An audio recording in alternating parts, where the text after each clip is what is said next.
আনস রাদিয়াল্লাহু তাআলা আনহু এক দস্তরখা খুব বেশি ময়লা লাগছে খাবানির ঘরে থাইনে আগুনও ছাড়িচ্ছেন।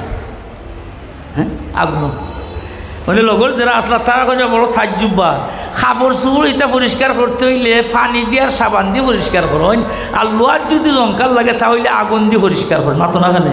লোহার যদি ময়লা লাগে জঙ্কাল লাগে তাহলে আগুন দিয়ে পরিষ্কার করতে হয়। আর কাপড়ের মধ্যে ময়লা লাগছে এটা পানি দিন আগুন দিই পানি দিয়ে অসান দিই আপনি দিকে আগুন দিয়ে বলে তোরা মারছ না রে বা আমার ইয়া রাসূলুল্লাহ একটা বকরির কয়টা জেরা হয় আগর ঠেং একটা বকরির কয়টা হয় মাত্র দুইটা দিলেইছি ফাকালা রাসূলুল্লাহ সাল্লাল্লাহু আলাইহি ওয়াসাল্লাম আল্লাহ রাসূল কইলা রে বা তুমি যদি জবাব দিতাই না আর জেরা আনবার লাগি যাইতাই একলি কিয়ামত পর্যন্ত বা যতবার আমি তোমারে কইলাম না জেরা আমার লাগি আনো অতবার গিয়া তুমি তোমার ডেস্কে জেরা ফাইলাই নাই। এটা আমি মুহাম্মদ রাসূলুল্লাহর মুজিজা আমি কইলাম কি রাসূলে কইছেন না আমার মুজিজা আমি কইলাম রাসূলের মুজিজা তুমি কিতার লাগি এটা সলার জবাব দিলাই। আবু দাউদ শরীফের হাসিয়াত আছে খতায় আবু হুরায়রা রাদিয়াল্লাহু তাআলা আনহু আল্লাহ রাসূলের সফর একদিন খানাউনা খুনতা নাই আল্লাহ রাসূলে কইলা মাফি দাওয়াতিকা ইয়া আবা হুরায়রা ওবা আবু হুরায়রা তোমার সামরার তলিত খিটা আছে ফাকালা তাইনি কইলা তমরুন সিত্তাতুন আও সাবাতুন ও আল্লাহ রাসূল 6টা বা 7টা খেজুর আছে এই সামরার তলি 6টা বা 7টা খেজুর আছে। আল্লাহ রাসূল বলে ঠিক আছে তুমি তলি উল্টাইও না তুমি মুঠ কইরা বিসমিল্লাহ কইও তলি থেকে আমরা খেজুর দিতে থাকো। আবু হুরায়রা কইন মানুষ আমরা সফর আসলাম 70-80 জন সকলটা আমি 2 হাত দিয়ে খাবলইয়া খাতে খেজুর দিলাম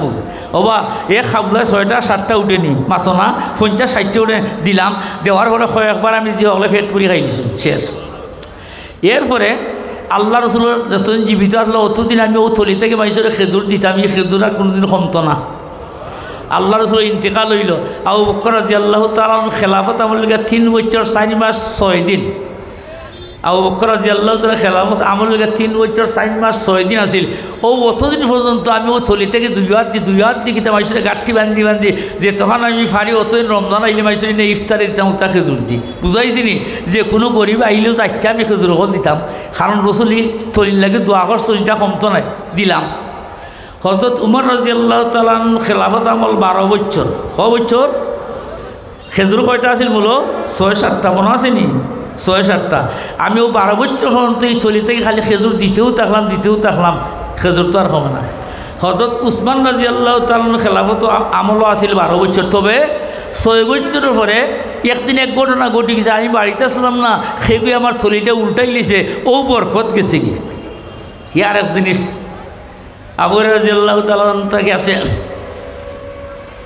বাবা আমরা খাফড়ো দিয়ে ময়লা লাগে তাহলে সাবান দিয়ে আর পানি দিই মাতো না কিটা দি দই সাবান দিয়ে আর পানি দিই। আবু হুরায়রা রাদিয়াল্লাহু তাআলা আনস রাদিয়াল্লাহু তাআলা আনহু এক দস্তরখা খুব বেশি ময়লা লাগছে খাবানির ঘরে থাইনে আগুনও ছাড়িচ্ছেন। হ্যাঁ আগুন মানে লগর যারা আসলা তারা কোনো বড় থাজ্জুব্বা কাপড় চুপড় এটা পরিষ্কার করতে হইলে পানি দিয়ে আর সাবান দিয়ে পরিষ্কার করুন। আর লোহার যদি জঙ্কাল লাগে তাহলে আগুন দিয়ে পরিষ্কার করুন। মাতো না কেন লোহার যদি ময়লা লাগে জঙ্কাল লাগে তাহলে আগুন দিয়ে পরিষ্কার করতে হয়। আর কাপড়ের মধ্যে ময়লা লাগছে এটা পানি দিন আগুন দিই পানি দিয়ে অসান দিই আপনি দিকে আগুন দিয়ে বলে তোরা মারছ না রে বা আমার খরবার দেবো তাই 1 মিনিট 2 মিনিট আগুনের রাখছেন দেখা যায় ময়লাটা আছে জ্বলিয়া শেষ কাপড় জেলা আছে এমেলা তো আছে আরও খুব সুন্দর চকচকে হইলে ইতে কই দিকে এলো বলি আমার কোনটা নাই মুহাম্মদুর রাসূলের একদিন ওখানে মধ্যে দস্তরখা বানাই আমি খাওয়াইছিলাম আর ওখানে আমি সময়লা তো রাখছি 8টা দস্তরখালাই ব্যবহার করি যেদিনও আমার এই ছাত্র মহিলা ওই দিন আমি সাবান পানি ব্যবহার করি না ওই দিন আমি আগুনে নিয়ে দড়ি দিই দৌড়ার লগে লগে আমার এটা হয়ে যায়